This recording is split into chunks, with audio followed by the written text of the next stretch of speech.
Welcome back to the Conversion Stack, episode 5. And today we're going to talk about, can you even hire a digital marketer in such a young industry? Do you hire an SEO agency? Do you hire a CMO? Do you hire your nephew that loves posting on social media?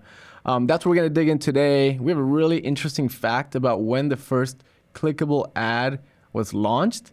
You're not going to want to miss that one. We have some good advice. We have some bad advice. And I'm excited to dig in with Mark. So let's hop in.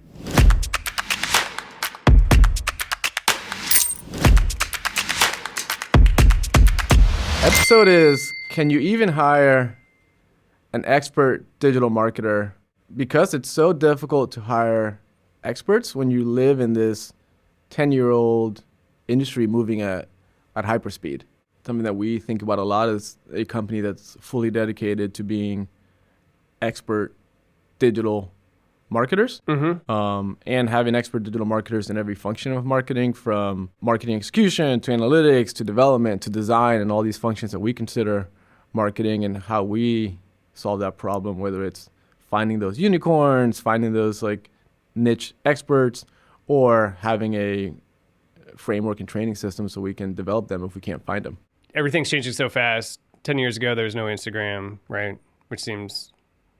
like, how does anybody live without it, right? If I told my 10-year-old kids that, I'd tell them already, like, we had commercials on TV, and they're like, what? You know, but like, stuff that was like, we didn't have 5 years ago, just AI. A year from now, like, we'll look back and be like, what? We didn't have AI 5 years ago? How'd we function, right? Especially digital marketing, when you have no idea what's going to be happening next year, or even 6 months from now, right? You can guess how AI is going to change stuff, but then how do you even hire where you're forward-looking instead of just being like, hey, I need immediate needs of somebody to do Facebook marketing, and who knows, maybe Facebook is the metaverse in 2 years, right?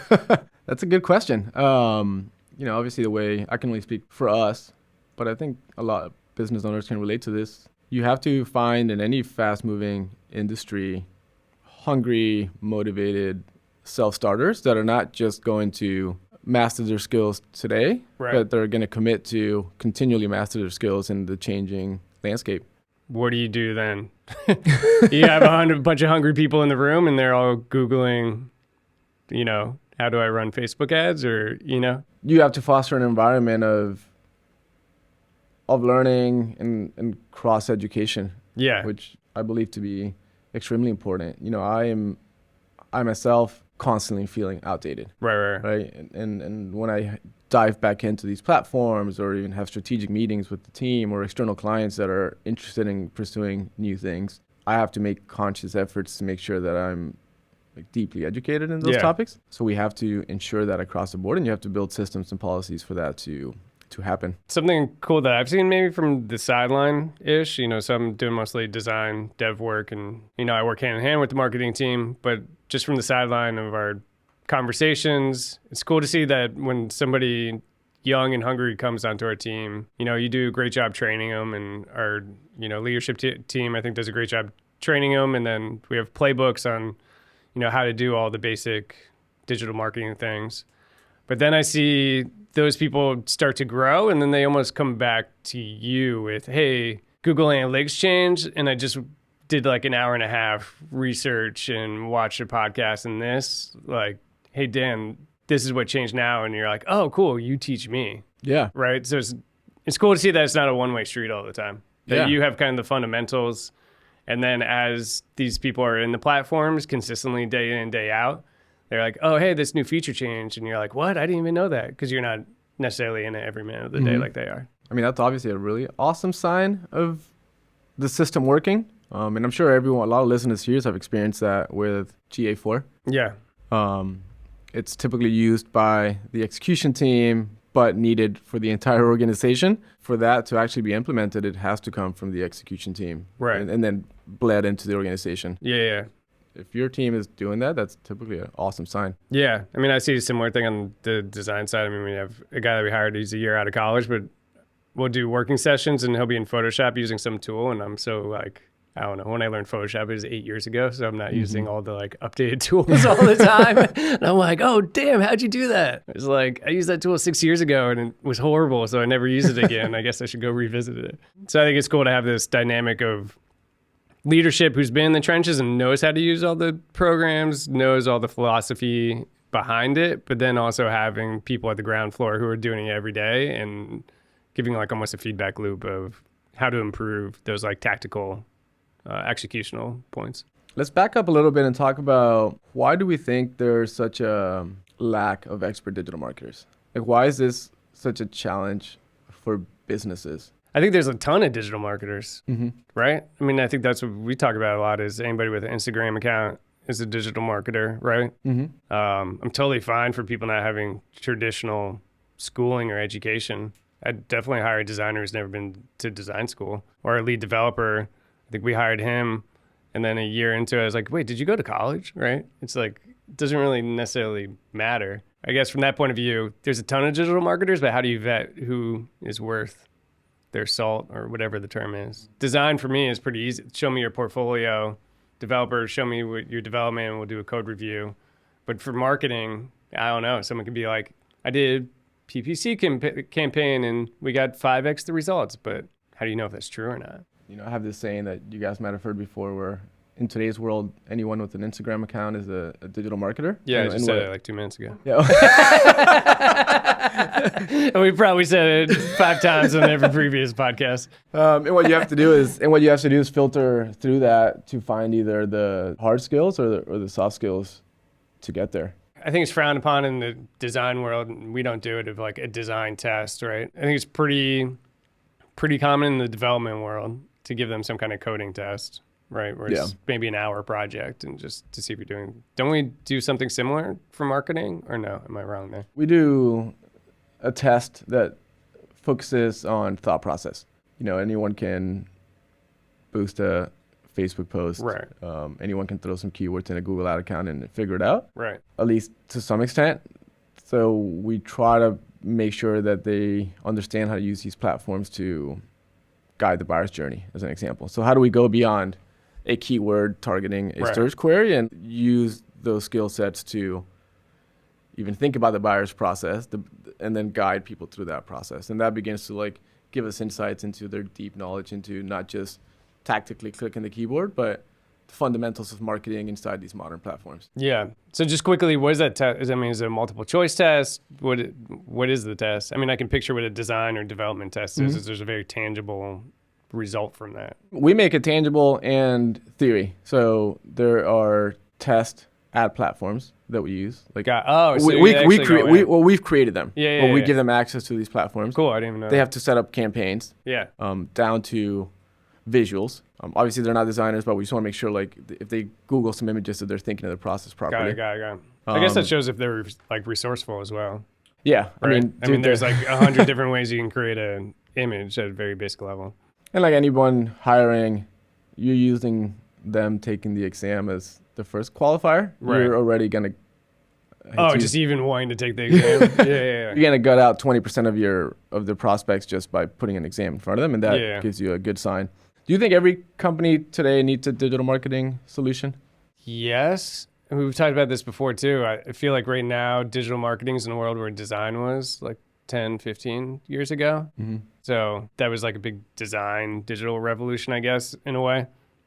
So I think that's marketing now. I mean, I don't know. It's probably better fitted for you. Do you think? I mean, my roundabout answer was yes, but if you're doing any kind of online sales or online lead gen, yes, you need somebody who's professional in knowing digital marketing. Yeah. I mean, I'm sitting here trying to think of a company that I don't believe needs a digital marketing solution. I mean, the platforms are complicated. Again, just relating to Photoshop, there's 10,000 things you can do in Photoshop, and I know the 5% that I need to know. Yeah. I go into Facebook and run ads. I can do targeting and whatever, and I think it's pretty good, but I'm probably doing 5%, where if you're an expert, you're doing like so much deeper than that. Yeah. I'm trying to think deeper industries. You know, we had this company come through.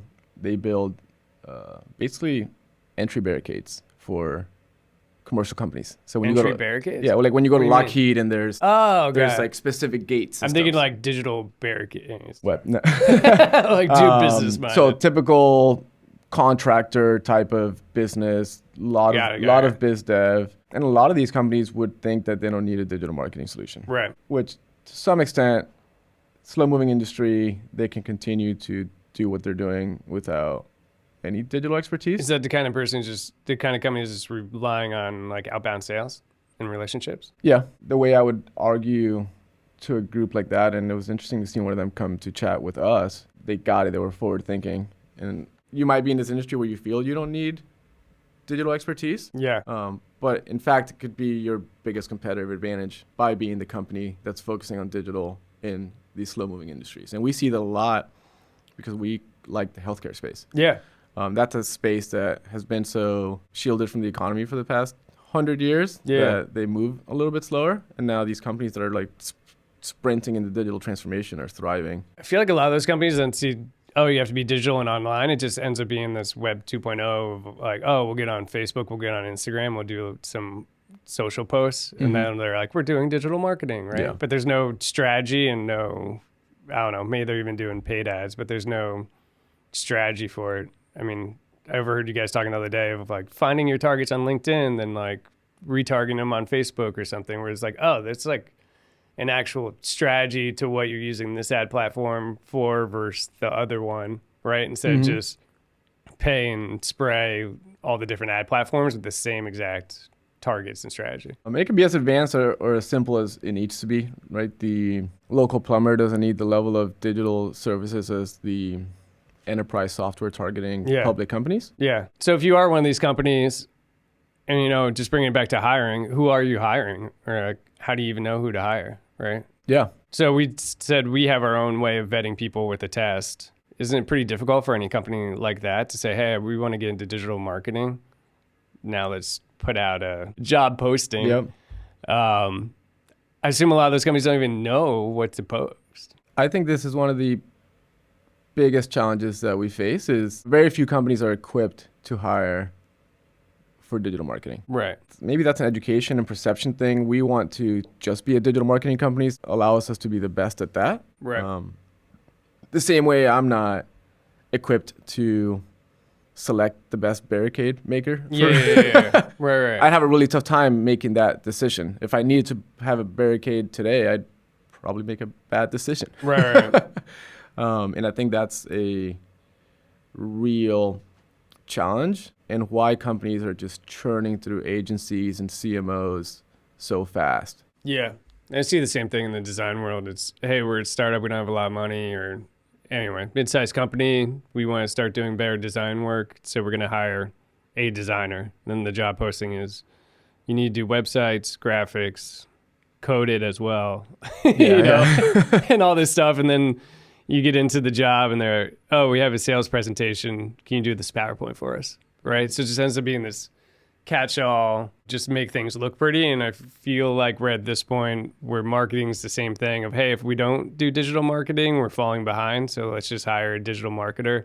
Okay, now do blog posts. We need resources. Yeah. We can do some Facebook ads or, gosh, I'm trying to think of emails, like write an email sequence, right? There's just so much to do where you end up just executing maybe without any real strategy or plan. You're just underwater if you're one person. I had a penny from how many really great companies have come to us asking to do the SEOs. Yeah. Can you just SEO it? Yeah, just SEO it. Can you SEO our website? We'd have a lot of pennies. We'd have a handful of pennies. Going back to how young this industry is, we're going to hit our first segment, which is the stack stat. And this one is... Stat. Is that good? Yeah, I like that. Can we put a beat behind that? This one is fun. It was a good learning opportunity for me, and I had the opportunity to go Google and look it up. So you Googled it instead of Chat GPTing it? I did Google this one. This is like a Google one. So do you want to hit us with today's stack stat? No, I don't. No? Cool. I will. The industry is so young that the first clickable banner ad went live just 30 years ago. It makes me feel old. That 30 years is young. I thought you were leading up to a joke. And it was AT&T. And the ad was pretty nice, actually. Can we? No, we can't. Can we bring it up? We should. We'll post it on the. We'll post it in the comments below. Post it and someone can find it. Yeah, it was very clever, especially considering the state of clickable ads, even 10 years ago. Yeah. But it was very impulsive. It was clearly getting people to, have you ever clicked one of these? I think that might have been the Oh, really? tagline. It was just like, You'll never guess what happens if you and click the whole this. campaign, the whole campaign was called "Click It" or "Click That," Yeah. and it was just an AT&T banner saying, like, "Will you click it?" or "Are you gonna," like something like that. It was literally the first click on a clickable ad. Isn't that crazy? Yeah. It's funny that they had to educate people to click it and it wasn't just an image. People even know what? Well, maybe I don't know. I'm trying to think through. Did people even know what a standard like button looked like? Well, that's a great thought. You just As- get as these a- like as a UX individual. Yeah. But it's funny that the actual ad had to say like click this. Yeah, or people would not have known what to do. Right. That's wild. I wonder what the conversion rate on it was. I don't know. Do some research. All I read on the article was that he got a ton of clicks. That was the stat. Yeah. There was no analytics back then to track it. It was just how did it perform? They're like really good. We're talking, can you even hire expert digital marketers? We're talking about the challenges there. We're talking if you need or want to jump into digital marketing and you do not have anybody on your staff that is a marketer, right? Mm-hmm. I know it's going to vary per company and size of the business and stuff. Is it better to hire like a leader, right? So if I'm a CEO and we have a great product, we got a great sales team, I'm just like, oh, I've heard a lot about digital marketing. Should I go hire a CMO to then like create a team, or should I go the route that we were kind of saying before of hiring like a junior marketer, or somebody out of college who's just going to do a bunch of stuff to get started? Is it, Yeah. do you start at the top and try to like build this well-constructed thing for nothing, or is it better just to like jump in, do a bunch of stuff, even if it's kind of shitty, and just start like creating and figure it out as you go? They both require thick skin. You have to consider your bandwidth. If you hire a CMO, what's going to happen? A really good CMO. Yeah, there you go. Talk me through what happens if you hire a CMO versus just hiring somebody out of college. In theory, you'd get better long-term returns. But it would take if you longer hire to get any, I don't know. Yeah. If you hire a CMO, you need to have the expectation that it's going to take 2 years. 2 years to what? Build a healthy marketing system. Got it. So you'll see results before that, but to really catch your stride will take 2 years or so. You got to think about everything that happens. And Right. This is the part that people... By the time 2 years comes along and the industry is completely different, Yeah. and you've had to adapt. No one wants to talk about how long things take. We pretend that it moves quickly, but go through the motions. You hire a CMO, 3 months to really get them going. Right. They're unlikely going to be tactical Right. and have multi-faceted skill sets that's Right. needed in today's digital marketing. So they'll create the framework, the strategy, but not be able to actually create in-depth executional ads or whatever. Yep. Okay. So then they need to hire a team. Right. We can go two ways here. They hire an agency, a multifaceted team. It's going to take that agency 3 months to get going, to Right. begin to like put the pieces in place and begin executing. So now we're at 6 months. Right. And that's using a trained team. If you're hiring individually, let's say minimum 2 to 3 people, Yeah. it's 6 months. Yeah, we've seen that. One way or another, you're at 9 months just to get started. Just to get up and running and get the right pieces in place. Yeah. So that's one path. And again, I think that's a good path if you have the capital, the focus, and the time. Right. Patience. Yeah. And allows you, the business leader, to keep focused and get someone else to focus on building demand. Right. If you go the junior route, you can get a bunch of whack-a-mole execution. If you're focused on marketing, you could hopefully gather some data. Yeah. You're not going to have a scalable system. They're going to be under-resourced. And at some point, you're going to have to bring the CMO Yeah. as well. You just bring someone in to try stuff, and at least you have some learnings quickly. And then you can bring in an agency or a CMO. But at least learn some things of what you don't know. Yeah. I really think there are two options to hiring an expert digital marketer. Okay. One, you bring that marketing leadership and you create a training system. So can your company have a system where you bring these young, hungry, talented individuals, they understand playbooks and skill sets needed that your marketing leader has outlined, and then you can ramp them up to live inside this framework and execute. Yeah. Option two, you outsource to a marketing team that has all those components, build that marketing system.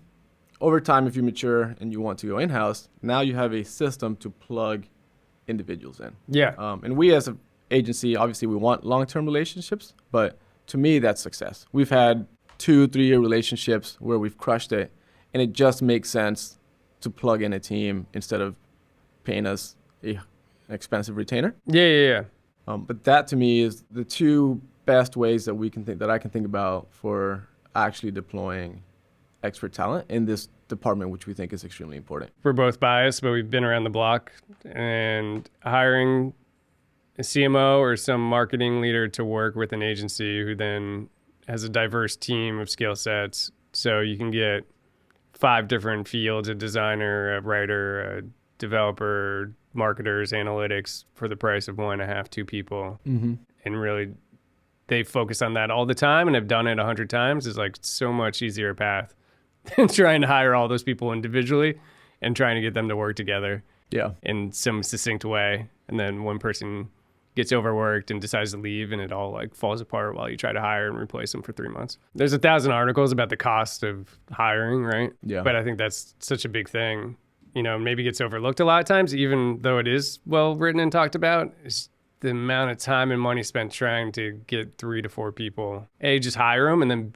B, get them to work together in some kind of environment. I don't know. Now that everything is mostly distributed teams, I think it's even more difficult to get those people to work together and enjoy each other. Yeah. And produce good work and be on the same page. It's such a difficult thing to do. Right. And that's what's driving the boom in agencies, not just in digital marketing, in almost every segment. It's such a difficult thing to do.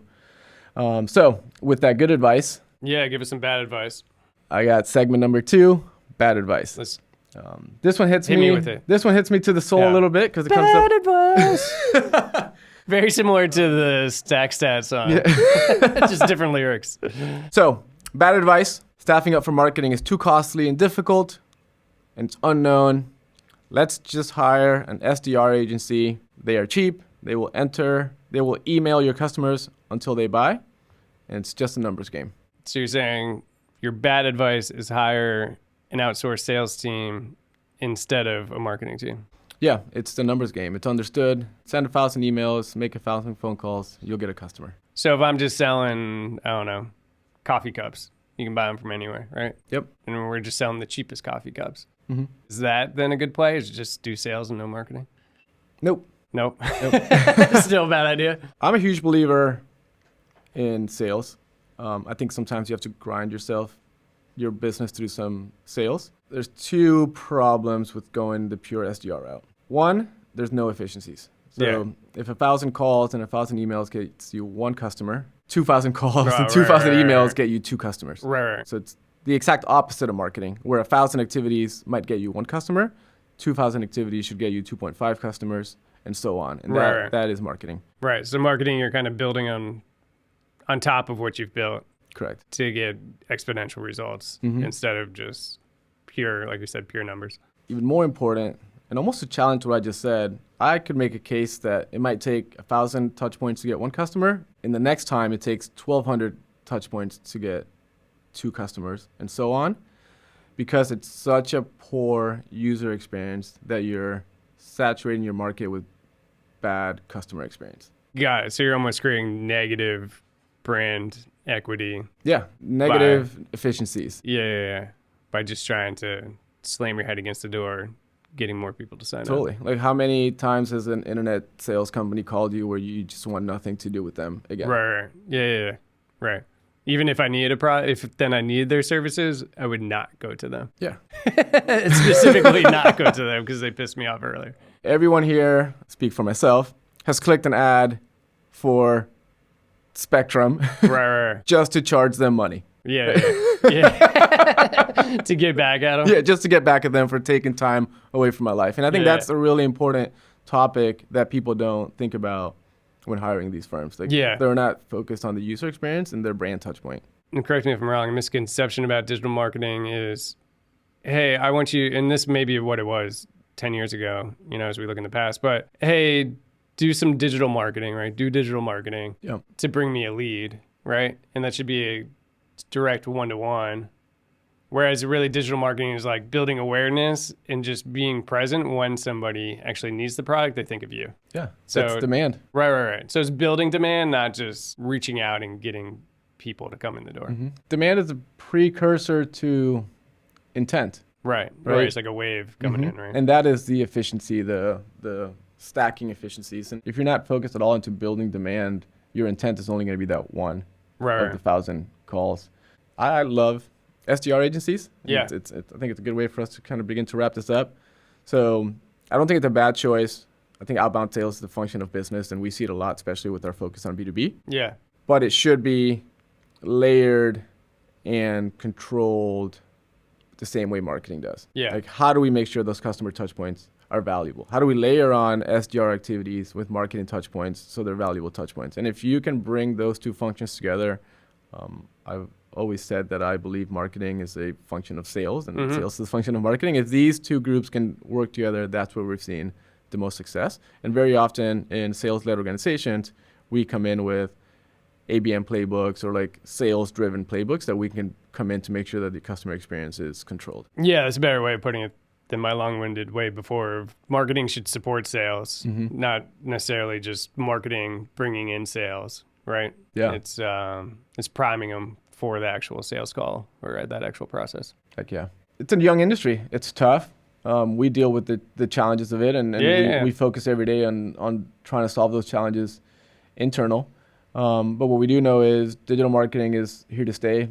It's evolving, and we encourage businesses to give a lot of focus into this department, not just hiring their niece or nephew because they like social media. Demand generation is going to continue to be a challenge as the consumer begins to evolve and gets more empowered with these AI technologies and what's next. So not to be taken lightly, and we're excited to continue to see the future, and we're excited to be a part of the development of talent for the future. Make sure you listen to the episode, give us some feedback, check us out on all your favorite platforms, whether it's Apple, iTunes, Spotify, YouTube. iTunes doesn't exist. iTunes, don't check us out on iTunes. Except iTunes. Go to Apple Podcasts. We'll be there, and we're excited to keep this going. Thanks, guys. Thanks, Dan.